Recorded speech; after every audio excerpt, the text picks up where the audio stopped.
Bonjour à tous et bienvenue dans ce premier Swiss Bliss de 2024. Et on a commencé l'année avec des gros doutes sur la suite des événements, surtout en ce qui concerne les taux d'intérêt et la date à laquelle on va les baisser.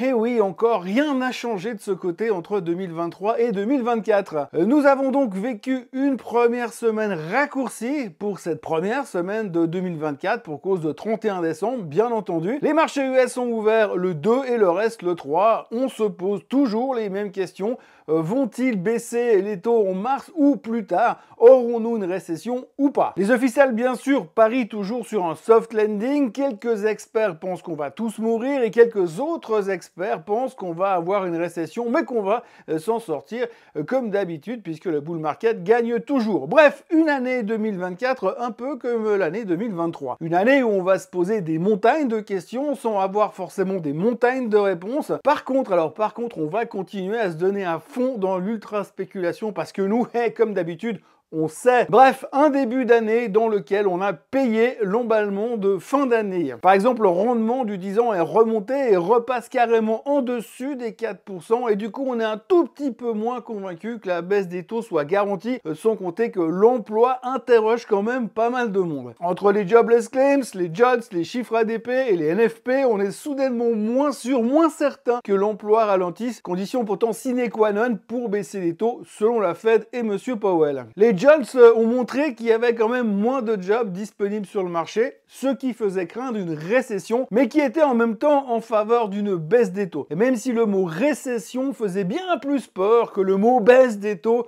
de donner du courage. Les jobless claims de la semaine et les chiffres ADP et les NFP ont montré clairement qu'il y avait encore de la niaque dans l'emploi américain, ce qui du coup avait donc fait un tout petit peu peur. Peur de voir que la baisse des taux n'arrivera peut-être pas aussi vite qu'on avait prévu au mois de décembre. Pourtant la Fed l'avait dit dans les minutes qui ont été publiées mercredi soir, mais on l'avait pas vraiment entendu comme ça. Les minutes qui étaient moins dovish que prévu, et on se rend compte soudainement qu'on a peut-être mal écouté le discours de Powell au mois de décembre et qu'on a peut-être un peu trop anticipé les choses et trop vite surtout anticiper une baisse des taux. Donc pas mal de doutes pour ces quelques premières séances de 2024 et on s'est rendu compte que le côté croissance de la force, en d'autres mots la tech, n'était pas aussi en forme que d'habitude. Apple en tête puisque la société de Cupertino aura probablement battu un record en ce début d'année, celui de la société qui s'est faite le plus downgrader dans un espace de temps le plus serré puisqu'on n'a pratiquement pas passé un jour sans voir un downgrade sur Apple depuis le 1er janvier. Vu que la croissance souffre depuis quelques jours, le SMI tire donc son épingle du jeu puisque l'indice suisse termine en hausse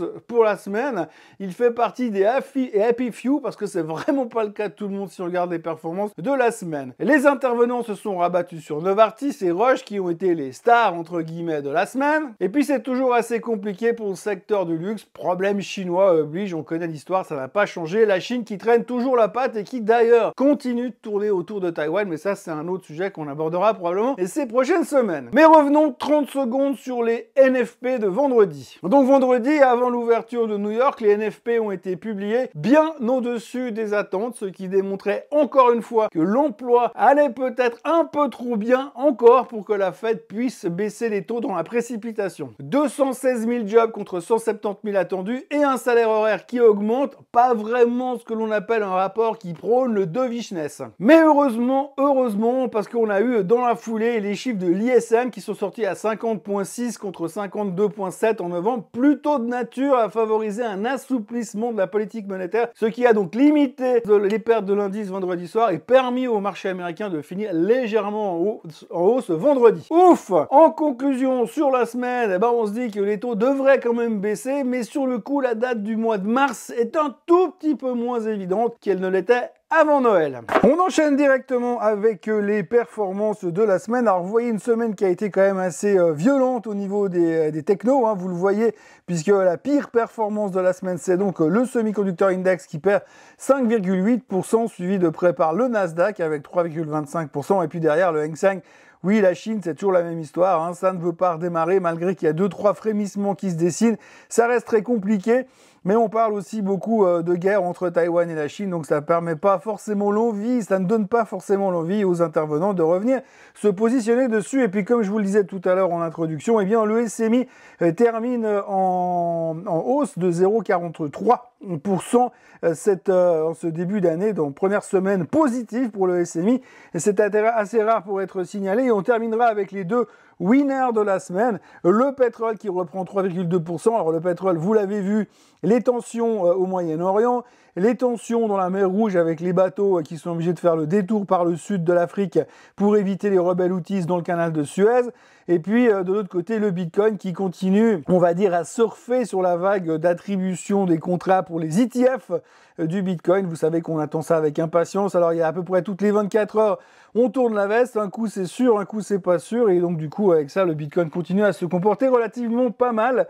Donc pétrole et Bitcoin pourront entamer la première semaine de 2024. Le SMI, alors comme je vous le disais, eh bien les trois vainqueurs, enfin en tout cas les deux principaux pharma suisses sont en tête, 6,53% de hausse sur Novartis, 2,78 sur Roche, et de l'autre côté Sika, Partners Group. Alors Sika et Partners Group, ils vont publier leurs résultats en début de semaine, ce sera les premiers à essuyer les plâtres au niveau des publications, puisque oui, la semaine des résultats commence dorénavant à partir de la semaine prochaine. Alors en fin de semaine, on aura les Américains avec tout ce qui est financière qui vont commencer à publier.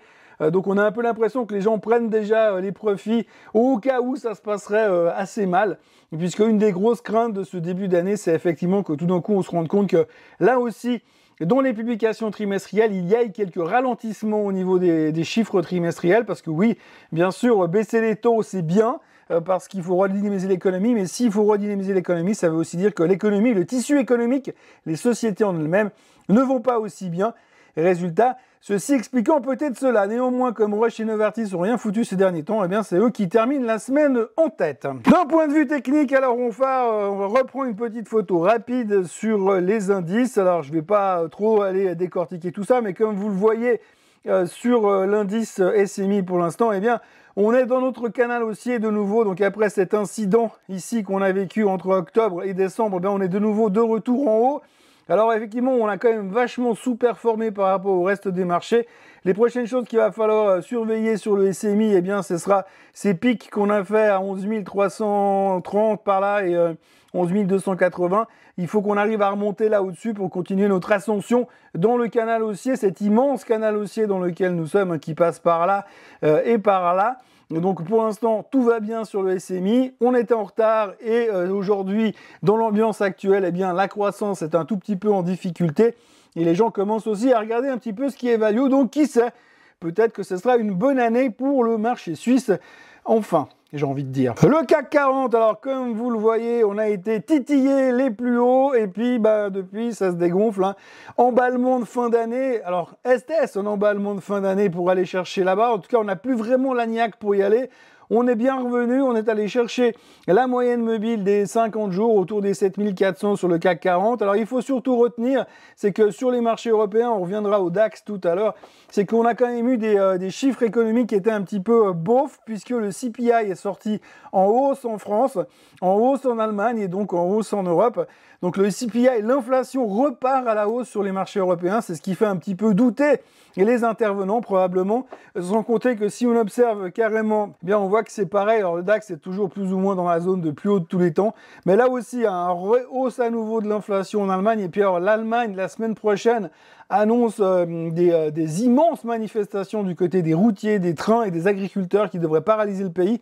Pas sûr que ça fasse forcément plaisir au marché boursier, même si on a une énorme déconnexion entre la réalité des marchés, des économies locales et la réalité des marchés financiers. Néanmoins, voilà, il faudra garder ça en tête.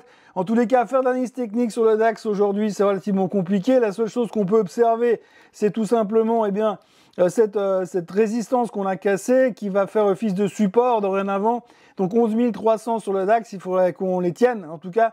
Sinon, on risque de repartir de nouveau dans des travers qu'on n'a pas envie de vivre, puisqu'on viendrait se resituer de nouveau dans cette zone en dessous de cette résistance ici. Aux États-Unis, le S&P 500, vous voyez, on attendait le record historique, on a à peine effleuré ces niveaux-là.